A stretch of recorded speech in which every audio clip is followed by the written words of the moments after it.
ओडिशार मुख्यमंत्री मोहन चरण माझी मां तारातारिणी पीठ निकटरे मुख्यमंत्री कन्या विवाह योजनार शुभारंभ करिसेंती। आज आमर ये पवित्र स्थान आदि शक्तिपीठ मां तारातारिणी पीठरे आज राज्य सरकार तरफ एक नुआ जनमंगलकारी योजना मुख्यमंत्री कन्या विवाह योजनार आज शुभारंभ करागला।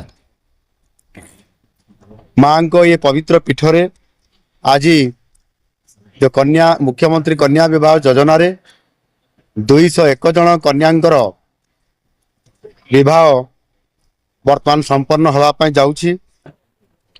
यही योजना मुख्यतः गरीब परिवारों को उपरे विवाहर आर्थिक जो भार पड़े ताकू केमिति भाव में कमा जाई परिबो, विधवा मानकर मध्य पुनर्विवाह करा जाई परिबो एवं झियो मानकु सामाजिक सुरक्षा सहित उपयुक्त सम्मान किभली भाव में तांको पाखकु आसी पारिबो आ सेति पई ये योजनार मुख्य उद्देश्य अटे।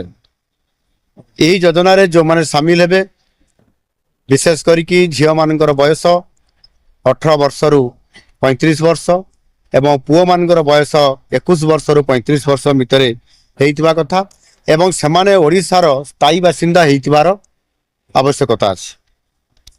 ये योजना रे किभली भाव रे एथिरे प्रथम विवाह को मुख्यतः प्राथमिकता दिया जाउछि एवं आवश्यक स्तरे ये विधवा पुनर्विवाह मध्य करा जिबार योजना भितर शामिल करा जाइछि। आ ये योजना आसंता ये 25-26 रु आरंभ होइछि एवं आसंता ये 29-30 मसीहा पर्यंत ये कार्यक्रम रहिबो। सेति पई आमे ये प्रति वर्षर बजेट आमे 59 कोटी टका रखिछु। आगामी दिन रे जो अनुसार लोकंकर आग्रह बढ़िबो एभली सामूहिक विवाह गण विवाह करिबा पई सबु जिल्ला रे सबु अंचल रे सेही अनुसार लोकंकर जो आग्रह जो अनुसार बढ़िबो दरखास्त जो अनुसार आसीबो सेही आधार रे बजेट रे कौन प्रकार कम रहिबो नाही, आवश्यक अनुसार बजेट को वृद्धि मध्य करा जाई पारिबो। एथिरे प्राथमिक स्तर रे जो योजना रखा जाइछि गोटिए कन्या विवाह पई 60,000 टंका रो आर्थिक सहायतार ये पैकेज अच्छी।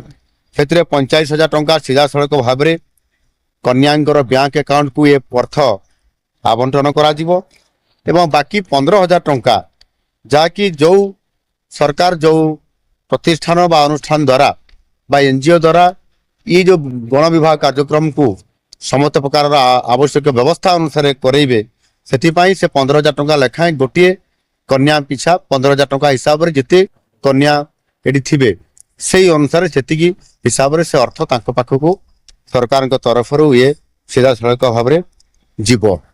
एथिरे मुख्यतः यौतुक प्रथा को एथिरे निवारण करा जाउछि एवं आगामी दिन में किभली भाव में महिला सशक्तिकरण क्षेत्र में ये जो कार्यकारी करा जाउछि विभिन्न प्रकार योजना ता भितर सर्वश्रेष्ठ योजना सुभद्रा योजना एवं आज एथिरे जोड़ा गला मुख्यमंत्री कन्या विवाह ये योजना ये संपूर्ण भाव में राज्यर महिला मानकु किभली भाव में सुरक्षा दिया जाई परिबो, किभली भाव में तांकर सशक्तिकरण करा जाई परिबो आ से दिगरु सेमानंकर मध्य किभली भाव में तांकर आत्मसम्मान बढ़िबो। आ सेति पई सरकार आज से कन्या मानकर सहित छिड़ा होइछंती। आगामी दिन में सेमानंकर सुरक्षा सहित सम्मान सहित सेमानंकर आर्थिक दृष्टिकोण किभली भाव में सेमाने समाज रे स्वावलंबनशील हो पारिबे।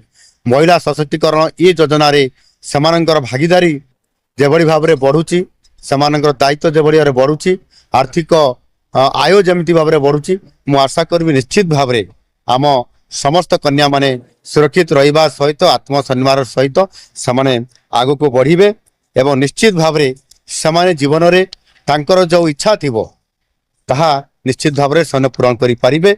आ ये आदिशक्ति पीठरे मां तारातारिणी तांको आशीर्वाद करी निश्चित भाव में जो आमर नव दंपति सेमानंकर जो आज एटी विवाह संपन्न चली निश्चित भाव में तांको आशीर्वाद से करंतु तांकर सुखमय जीवन रहू।